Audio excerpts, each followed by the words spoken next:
Hello students, welcome to our channel. जैसे कि मैं आपको एसएस पढ़ाऊंगी एम क्लास के बच्चों को। बेटा मैंने हमारे की आपकी बुक है हमारे पार्ट 1, इसके 4 लेसन मैंने आपको पहले ही कंप्लीट करा दिए हैं, ऑलरेडी कंप्लीट करवा चुकी हूँ। आज हम इसका 5th लेसन स्टार्ट करने जा रहे हैं और लेसन का नाम है जब जनता बगावत करती है। ठीक है, इस लेसन के मेन पॉइंट मैंने बोर्ड पे लिखे हैं, उन्हें आप ध्यान से देखो और उसके अंदर की डिटेल है वो मैं थोड़ी बहुत पढ़ के आपको समझाऊंगी। आप अपनी बुक से उसे थोड़ा और केयरफुली रीड करिएगा और समझिएगा। अब जब जनता बगावत करती है, अब पहला वर्ड तो यही आ जाता है बगावत। बगावत से तो आप समझते हैं यानी विद्रोह। जब हमारे अंदर किसी कानून के प्रति, किसी नियम के प्रति रोष होता है, गुस्सा होता है, तो हम उसके विरोध में उतर आते हैं, विद्रोह कर देते हैं। तो ये उसी समय की बात है जब जनता विद्रोह करती है, जब जनता बगावत करती है। नीतियां और लोग, पहला पॉइंट हमारा क्या है? नीतियां और लोग।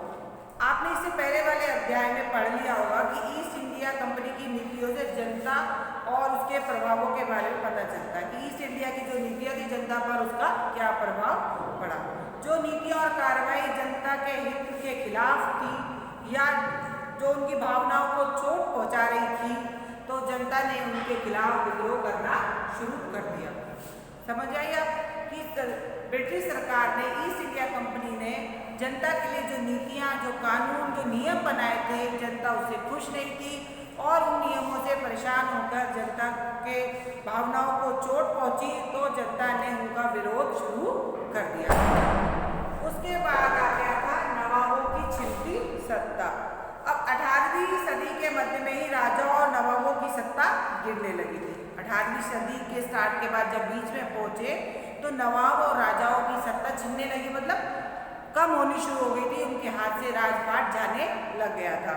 उनकी ताकत और सम्मान दोनों समाप्त होते जा रहे थे। उनके हाथ में कोई अधिकार नहीं था और ना ही कोई उनका सम्मान रह गया था।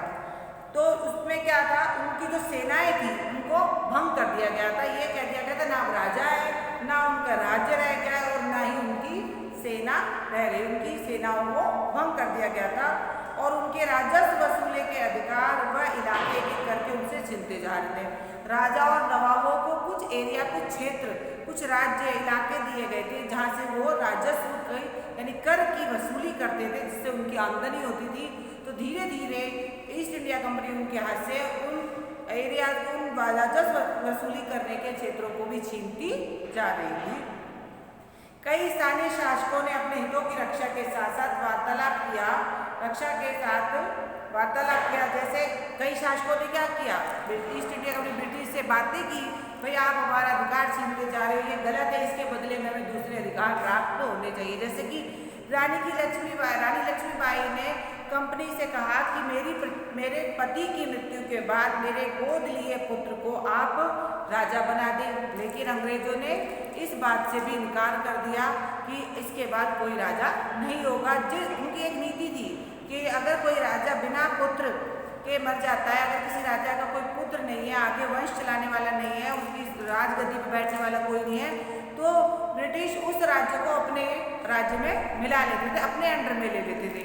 लेकिन रानी लक्ष्मीबाई चाहती थी कि उनके पति की मृत्यु के बाद जिनको गोद लिया दत्तक पुत्र था उसको वो राजा बना दे, लेकिन अंग्रेजों ने उनकी इस मांग को ठुकरा दिया।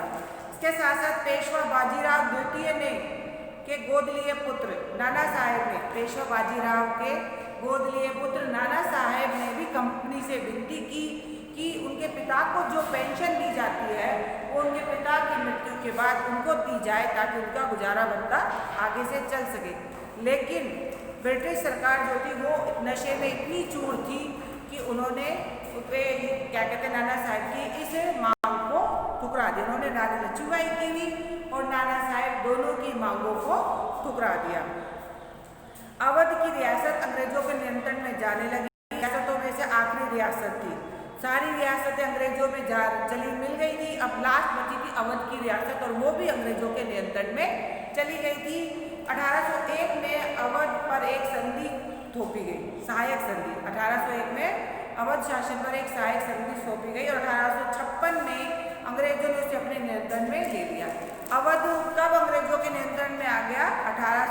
1856 में। और अवध पर सहायक संधि कब थोपी गई? 1801 में। ठीक है। उसके बाद 1849 में बहादुर शाह जफर की मृत्यु हुई और उसकी मृत्यु के बाद गवर्नर जनरल डलहौजी ने 1849 में ये घोषणा कर दी कि उनके परिवार वालों को किला छोड़कर कहीं और जाकर बसना पड़ेगा। अब यहाँ आप नोट करेंगे कि बहादुर शाह जफर की मृत्यु कब हुई? 1849 में।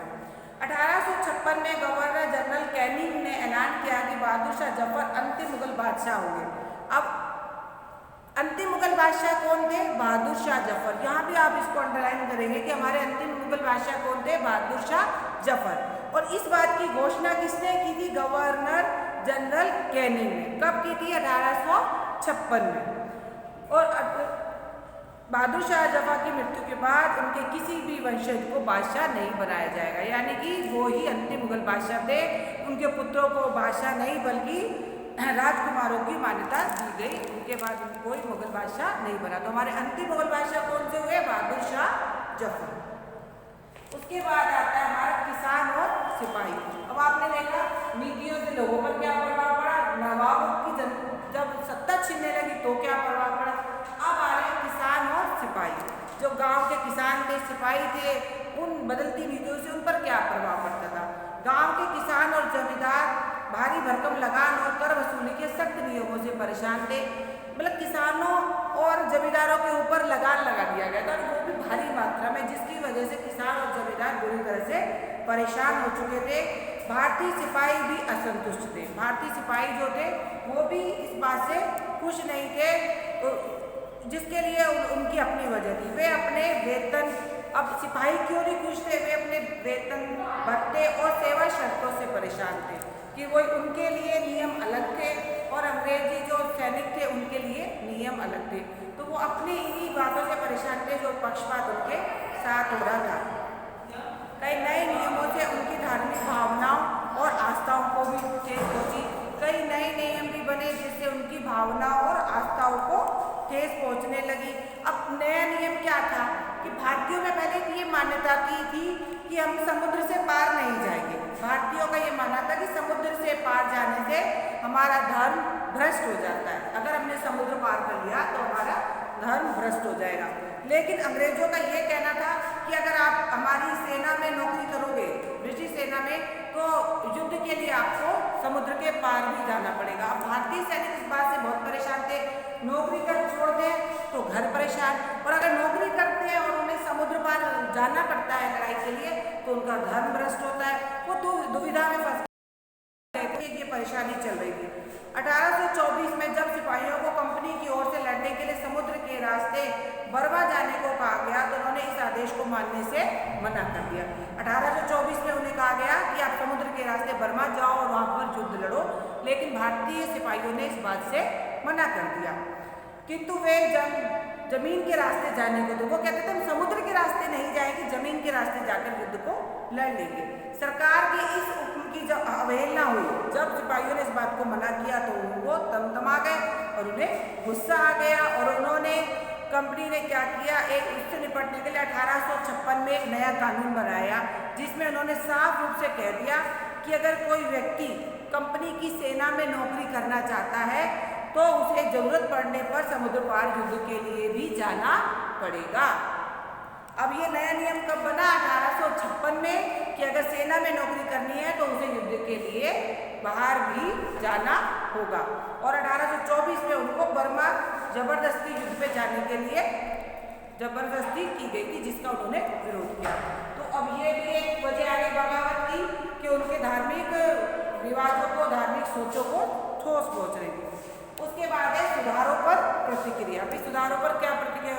अंग्रेजों का मानना था कि भारतीय समाज में सुधार जरूरी है। अंग्रेज ये सोचते थे कि भारतीय समाज में बहुत सारी कमियां हैं जिसमें सुधार करना चाहिए। उन्होंने सती प्रथा को रोकने और विधवा विवाह को रोकने के लिए नए कानून बनाए। ये अंग्रेजों की बहुत अच्छी बात थी कि उन्होंने हमारे सती प्रथा थी, जो विधवा विवाह रोकते थे, हम लोग जबरदस्ती सती कर दिया जाता था, औरतों के जिनके पति मर जाते